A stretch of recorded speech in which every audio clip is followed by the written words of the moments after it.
पापा हमें वीरमदेव चौहान के बारे में बताओ, जिसका जिक्र आप बहुत बार करते हो। वीरमदेव चौहान, बेटे वीरमदेव चौहान जालोर के राजकुमार थे। उनके पिता का नाम था कानड़देव। क्या नाम था? कानड़देव चौहान। तो ये किस्सा उस टाइम का है जब ये दोनों कानड़देव और उनके लड़के वीरमदेव चौहान दोनों राजस्थान के जालोर के राजा थे। वो दिल्ली गए खिलजी के दरबार में। हाँ, दिल्ली खिलजी के दरबार में गए। खिलजी का राजा था जो क्रूर शासक था, उसके दरबार में गए। तो वहां पे क्या हुआ कि जो खिलजी था उनकी लड़की थी फिरोजा, फिरोजा नाम था। तो उसकी निगाह पड़ी वीरमदेव के ऊपर। वीरमदेव बहुत सुंदर था बेटा। तो उसने कहा कि पिताजी मेरी इसके साथ शादी कराओ, वीरमदेव के साथ में, ठीक है। तो खिलजी ने कानड़देव से कह दिया भाई आपके लड़के के साथ मेरी लड़की की शादी कराओ, वो उसको पसंद करती है। तो कानड़देव ने और वीरमदेव ने उस वक्त तो कुछ बोला नहीं, कोई बात नहीं भाई करवा देंगे, ठीक है जो भी है। क्यों वहाँ पे बोलते भी क्यों? वहाँ पे ज्यादा जो थे वो मुस्लिम शासक थे, सारे वो क्रूर शासक थे, वो दो ही थे वहाँ पे जो बैठे थे। तो वहाँ पे उस टाइम उन्होंने ठीक नहीं समझा।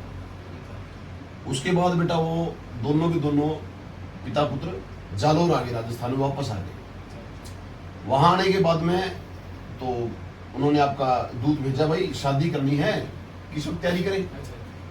तो उन्होंने कहा चलो भाई देखते हैं, कोई बात नहीं। तो वीरमदेव को बुलाया, वीरमदेव वहां पे थे। तो बोली भाई जो उसकी दासी आई वहां से, भाई फिरोजा आपके साथ शादी करना चाहती है, वीरमदेव से बोली। तो वीरमदेव ने कहा मामो लाजे भाटिया ते कुल लाजे चौहान जे मुंह प्रणाम तुरपड़ी तो उल्टो हो गए भान। इसका मतलब होता है, इसका मतलब है बेटे वीरमदेव ने कहा कि जो मेरे ननिहाल पक्ष है भाटी, यानी कि उसके जो भाटी गोत्र है उसके, उन्होंने कहा कि मामो लाजे भाटिया ते कुल लाजे चौहान जे मुंह प्रणाम तुरपड़ी तो उल्टो हो गए भान। इसका मतलब है भाटी जो गोत्र के थे वो मेरे मामा है, उनके कुल को लज्जा लगेगी, और जो मेरा खुद का कुल है चौहान उसके कुल को भी लज्जा लगेगी अगर मैं तुर्क कन्या से शादी करता हूँ, किसी मुस्लिम कन्या से शादी करता हूँ। सूर्य उल्टी दिशा से उगना शुरू हो जाएगा तब जाके मैं शादी करूंगा। सूर्य कभी उल्टी दिशा से शुरू उगता है नहीं, ठीक है। सूर्य कभी भी उल्टी दिशा से नहीं उगता, इसलिए मैं भी शादी नहीं करूंगा। उन्होंने साफ मना कर दिया। उसके बाद बेटा क्या हुआ कि खिलजी ने लड़ाई करने के लिए ऐलान कर दिया जालौर के ऊपर। बड़ा भयंकर युद्ध होया, बहुत भयंकर युद्ध होया।